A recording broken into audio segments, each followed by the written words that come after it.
Канал «Автозакордон зимой и летом» прибыл на Балтийское море. Мы с вами в городе, который называется Колобжек, то есть по-простому около берега. Это было древнее славянское поселение.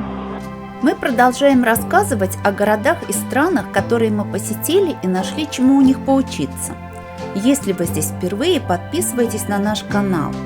Сейчас вы видите карту Польши, где отмечены города, в которых мы побывали. Ссылка на видео о некоторых из них в правом верхнем углу экрана. Интересно, что в истории Польши было несколько событий, подчеркивающих особое отношение с Балтийским морем. Они включали такие действия, как крещение и обручение. Первым колобжекским епископом еще в 1000 году стал Рейнбер. Он произвел крещение Балтийского моря, вылив в море мира и святую воду. Рейнбер был духовником дочери первого короля Польши Болеслава Храброго. Имя этой дочери история не сохранила. Ее отдали замуж за Святополка, сына Владимира, крестителя Руси, и отправили в Киев. На этой картине Яна Матейко изображены Болеслав и Святополк при въезде в Киев.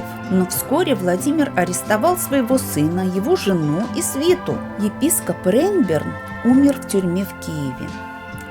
В 1138 году, после смерти короля Болеслава III Кривоуста, о нем мы рассказывали в фильме о Плотске, правители Польши утратили контроль над Колобжеком. Город вошел в состав герцогства Померания. Это герцогство долгое время объединяло земли на южном побережье Балтийского моря.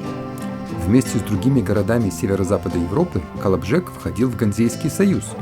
Это был крупный политический и экономический союз торговых городов с центром в Любеке. Ганзейский союз образовался в XII веке и функционировал до XVII века. Одно время Колобжек даже был шведским городом, так же, как и Грейфсвальд. После Северной войны в 1720 году он был передан Пруссии. И немецкое население переименовало город Колобжек в город Кольберг, что в переводе означает «капустная гора». То есть ни капусты, ни горы мы тут не видим. Мы видим огромный маяк, тут была крепость.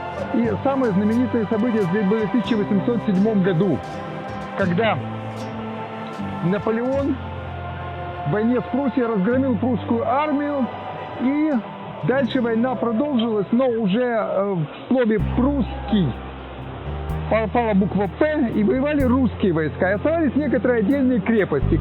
Такие большие крепости, как Магдебург, Данциг, сдались французам, а крепость Кольберг была маленькая, они решили сопротивляться. Французам она не сильно была нужна, они ее как-то осаждали. Сопротивление этой осаде имело серьезные последствия для города. Например, была разрушена средневековая ратуша. Взамен нее в начале XIX века была построена новая ратуша в неоготическом стиле. К счастью, во время битвы за Колобжек в 1945 году это здание уцелело, в отличие от событий 1807 года. Ну, в общем, в конце концов, заключили Тильзитский мир, и крепость Кольберг так и не была взята. И это все было овеяно такими легендами, что в 1944 году Геббельс приказал создать художественный блокбастер про оборону Кольберга. Но когда фильм этот вышел на экраны, уже через 2 месяца Кольберг был захвачен советскими войсками, и, к сожалению, советская артиллерия не пощадила город. Поэтому все, что мы видим здесь, маяк, но при этом прекрасные пляжи, и сейчас это просто курортный город. Кроме крещения Балтийского моря в XI веке происходили также обручения Польши с ним. Первое такое обручение произошло в 1920 году. Тогда к морю вышли войска польского генерала Галлера. В марте 1945 года Колобжек был взят советскими и польскими войсками и вошел в состав Польши. Поляки отметили это событие как второе обручение Польши с морем. В 1945 году на месте старого форта был построен маяк. Здесь установлены памятные доски в честь погибших на море. Рядом находится памятник Станиславу Мешковскому. Он был командующим польским флотом, а учился в военно-морском училище в Торуне. После 1945 года у Польши есть свои порты и морские курорты. И в их число входит Колобжек.